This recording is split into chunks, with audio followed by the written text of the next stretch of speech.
आप सबको नमस्कार। सबसे पहले मैं आपको इस बात के लिए धन्यवाद देता हूं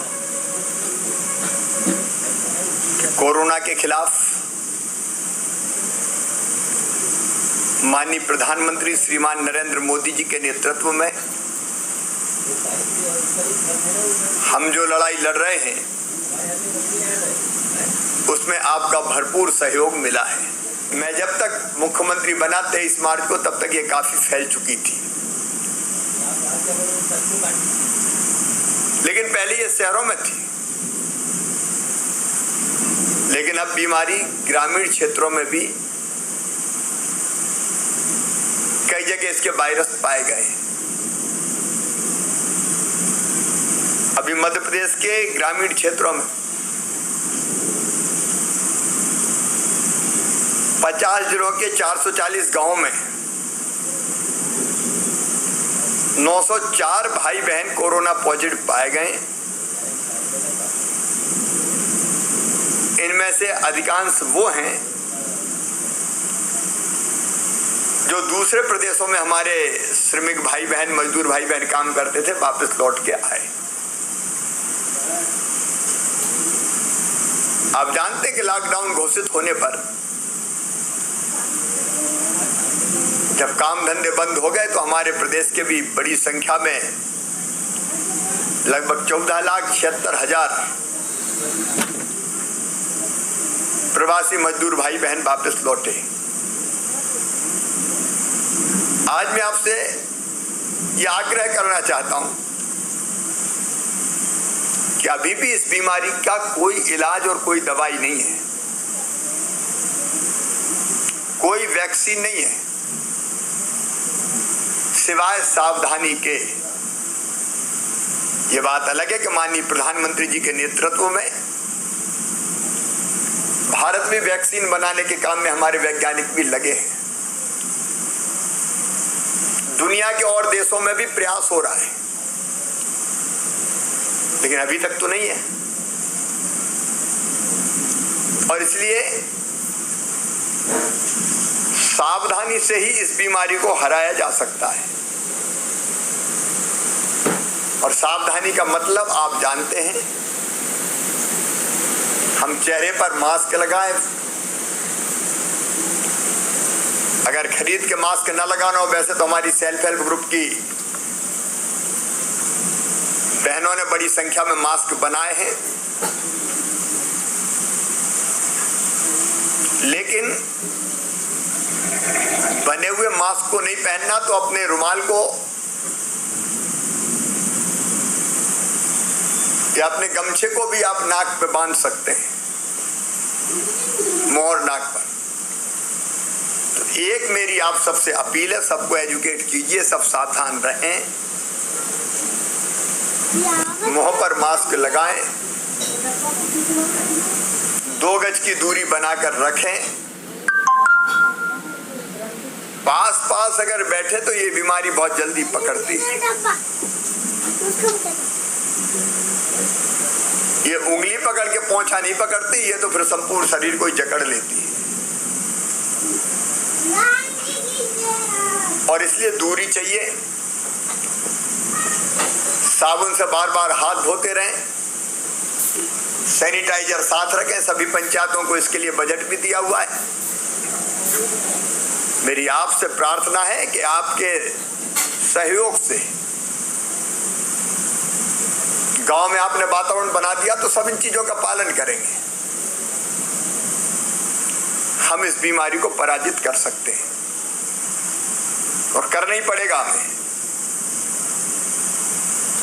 क्योंकि जहां सावधानी नहीं है, ऐसे भी कुछ राज्य जहां बहुत बढ़ गया है कोरोना। तो मेरी पहली अपील आपसे यही है कि पूरी सावधानी रखें और सबसे रखवाएं। वैसे गांव में जागरूकता बहुत है। अगर कोई बाहर से आता तो कहता भैया पहले 14 दिन घर में रहो, क्वारंटाइन रहो। ये सावधानी लगातार रखते रहें। और कोई पेशेंट पॉजिटिव आता तो घबराने की जरूरत नहीं है। समय पर पता चल गया तो ये बीमारी सर्दी जुकाम खांसी जैसी है, इसमें ठीक भी हो जाते हैं। मध्य प्रदेश में लगभग 68% लोग ठीक हो के जा रहे हैं, जा चुके हैं अब तक। तो ऐसा कोई पेशेंट पाया जाए तो घबराने की जरूरत नहीं है। सरकार ने कोरोना के लिए अस्पताल बनाए हैं, वहां वो एडमिट होकर अपना इलाज करवा सकते हैं, करवानी चाहिए। लेकिन मेरी फिर आप सबसे अपील है, हमने कोविड की महामारी रोकने के लिए, कोरोना की महामारी, हर पंचायत को लगभग 30,000 रुपए की राशि, आबादी के मान से कहीं कम कहीं 30, भोजन आश्रय व्यवस्था, साफ सफाई, फेस मास्क, साबुन, सैनिटाइजर इत्यादि के लिए दी थी। आपसे ये भी आग्रह है कि चाहे वो राशन की दुकान हो, दवाई की दुकान, हैंडपंप, सार्वजनिक नल, गांव में भी सार्वजनिक स्थान जहां भीड़ इकट्ठी होती है, बस डिस्टेंसिंग की, दूरी का पालन करने के लिए गोले बनवा के रखें।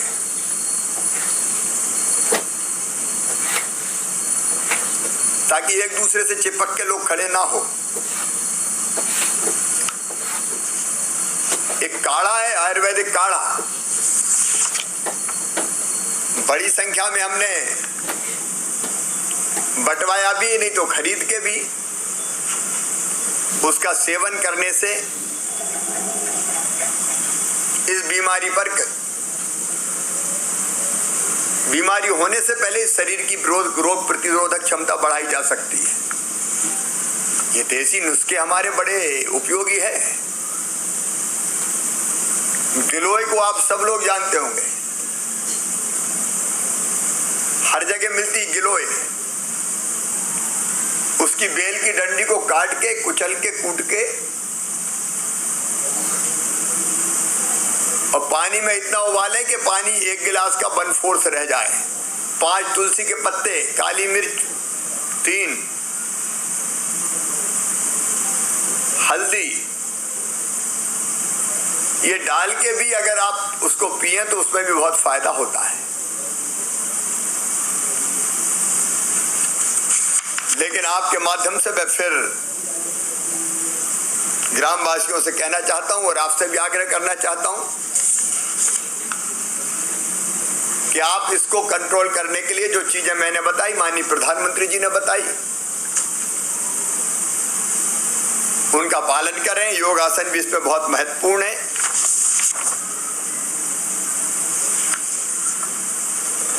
कोरोना के समय भोजन की व्यवस्था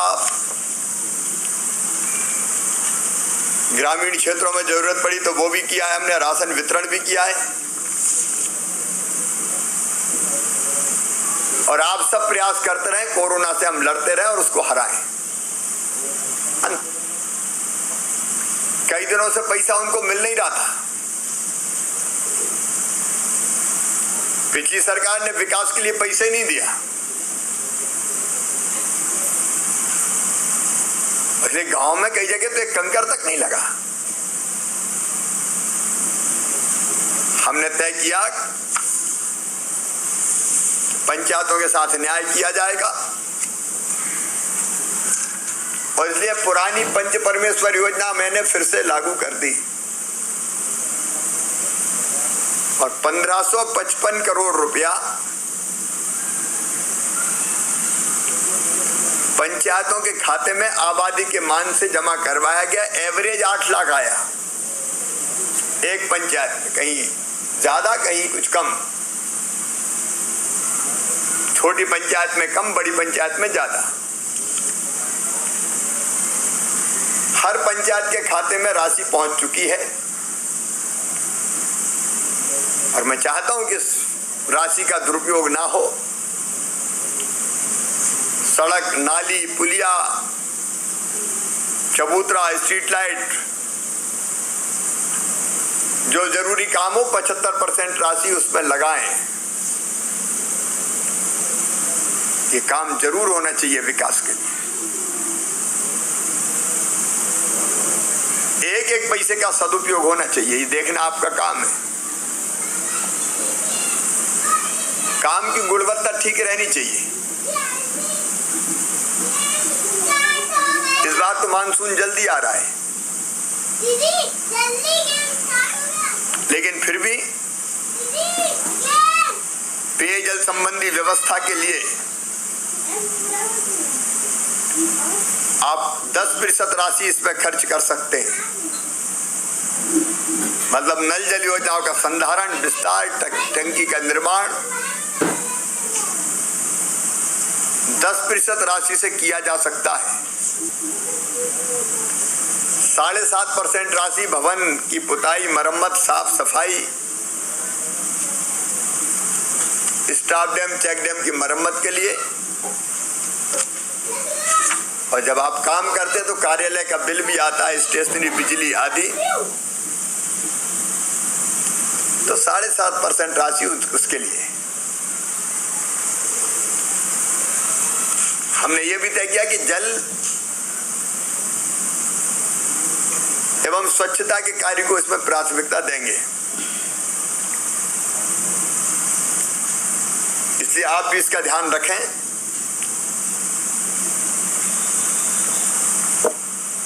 लॉकडाउन के कारण हमारे मजदूर भाई बहन बड़ी संख्या में वापस आए। जरूरी था उनको रोजगार मिले, इसलिए रोजगार देने के लिए मनरेगा के कामों को व्यापक पैमाने पर शुरू करवाया और 20-21 में लेबर बजट को 20 करोड़ 50 लाख मानव दिवस से बढ़ाकर 34 करोड़ 3 लाख किया गया है। मैं माननीय प्रधानमंत्री जी को फिर धन्यवाद देता हूं कि मनरेगा का बजट 60,000 करोड़ से बढ़ के लगभग 1 लाख करोड़ के आसपास हो गया है। अब आपको इस बात के लिए भी बधाई कि मनरेगा में व्यापक पैमाने पर काम चल रहा है। अब तक 22,317 पंचायतों, 22,537 पंचायतों में लगभग 2 लाख काम प्रारंभ हो चुके हैं।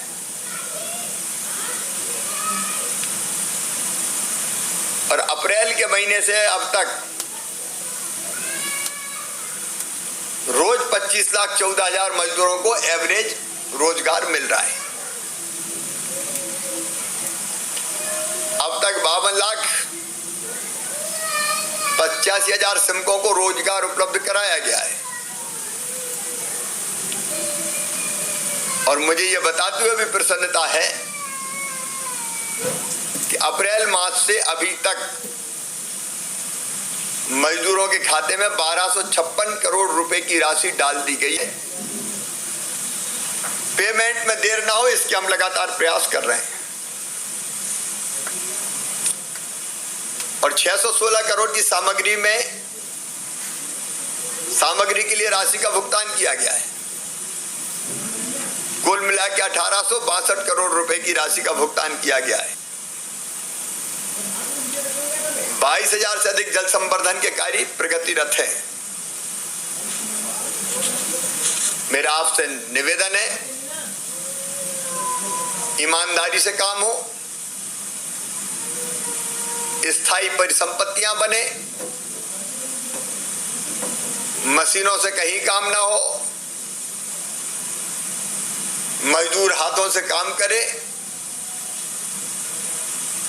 काम अच्छे हो इसकी चिंता करें, क्योंकि ये बड़ी राशि इन कामों के लिए आपको दी गई है, पंचायत दी गई है। मनरेगा में भी जो जा रही है मजदूर से अच्छे काम हो, ये मेरा निवेदन है।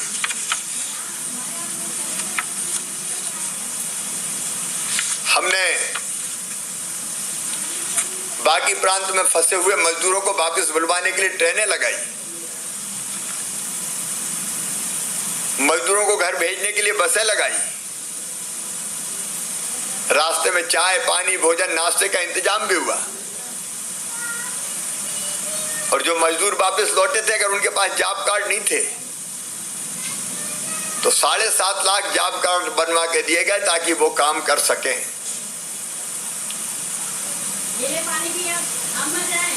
बाकी तो हमने राशन दिया ही है, पहले 3 महीने का, फिर 2 महीने का,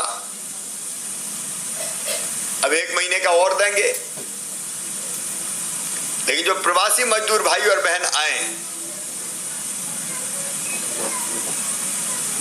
उनको भी 2 माह मई और जून में निःशुल्क गेहूं चावल 5-5 किलो प्रति व्यक्ति और 1 किलो चने की दाल प्रति परिवार दी जा रही है। संकट के समय मेरे मजदूर भाई बहनों को कोई दिक्कत ना हो,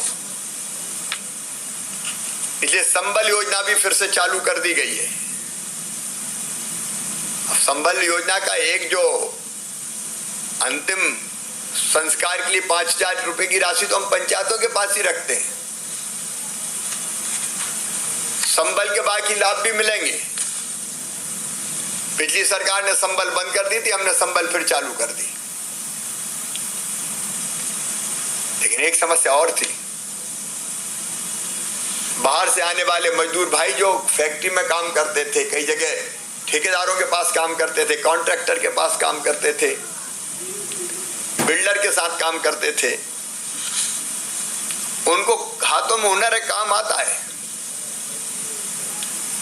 और हमने तय किया कि इनको रोजगार उपलब्ध करवाने के लिए इनका सर्वे करें कि कौन को कौन सा काम आता है और उनको उस काम में प्रदेश में कैसे रोजगार मिल सकता है। वो उपलब्ध कराने के उद्देश्य से हमने रोजगार सेतु योजना प्रारंभ की और रोजगार सेतु पोर्टल बनाया। उसमें अब तक 7,03,000 प्रवासी श्रमिकों को शासन के द्वारा सूचीबद्ध किया गया है। इन श्रमिकों को पात्रता अनुसार संबल में भी जोड़ा जा रहा है और भवन एवं अन्य कर्मकार मंडल में भी जोड़ा जा रहा है। एक तरफ इन मजदूरों को काम आता है, दूसरी तरफ कई कारखानों में काम करने वालों का अभाव है, कई ठेकेदारों को बिल्डर को कुशल मजदूर नहीं मिल रहे। हमने रोजगार सेतु में सर्वे करके आपकी सूची बनाई कुशल मजदूरों की और वो उपलब्ध उनको करवा रहे हैं कि जिनको ऐसे कुशल मजदूरों को काम के लिए जिनको जरूरत है। और मुझे खुशी है कि जब हमने उनसे कहा रोजगार दो तो कल से ही कई मजदूरों को रोजगार मिलना शुरू हो गया। ये लगातार काम जारी रहेगा। हमारी कोशिश है कि अधिकतम लोगों को हम रोजगार दिला पाए और हम अब रोजगार मेले भी लगाएंगे। आज जिन कंपनियों को मजदूर चाहिए वो, प्लस जिनको रोजगार चाहिए वो श्रमिक इकट्ठे होंगे और जिसको जैसे काम की जरूरत है उसके हिसाब से वो नौकरी देंगे। अब ये रोजगार सेतु योजना भी सफल हो इसके लिए आपके सहयोग की जरूरत है। हमारे गरीब बहनों और भाइयों को, किसान बहनों और भाइयों को अनेकों सौगातें दी। मेरे किसान भाइयों, इस बार तो रिकॉर्ड उत्पादन हुआ आपने। अभी तक गेहूं खरीदने में पंजाब नंबर 1 रहता था, लेकिन इस बार मध्य प्रदेश ने पंजाब को पछाड़ दिया, मध्य प्रदेश नंबर 1 हो गया। 1,28,00,000 मीट्रिक टन से ज्यादा गेहूं हमने खरीद लिया है। चारों तरफ गेहूं के भंडार है, चना खरीदा जा रहा है। किसान की मेहनत को बेकार नहीं जाने देंगे, उसको ठीक दाम दिलाएंगे हमारी सरकार। मेरे किसान भाइयों, चिंता मत करना, 0% ब्याज पर फिर से लोन देना शुरू किया है। और उसके भुगतान की तिथि 28 मार्च थी, उसको बढ़ा के भी हमने 30 जून किया है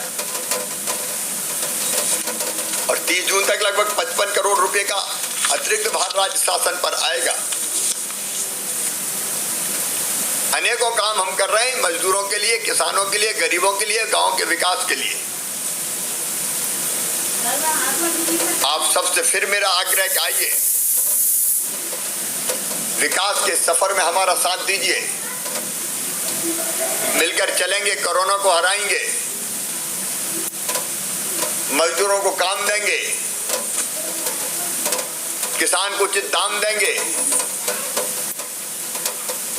और मिलकर प्रगति के पथ पर अपने प्रदेश को फिर से ले जाएंगे। इसके लिए मैं अपने सरपंच, पंच और पंचायत राज के सभी प्रतिनिधियों का सहयोग चाहता हूं और मुझे पूरा विश्वास है कि हम मिलकर मध्य प्रदेश के संकट से निकालेंगे और हमारा प्रदेश खुशहाल होगा। बहुत बहुत धन्यवाद।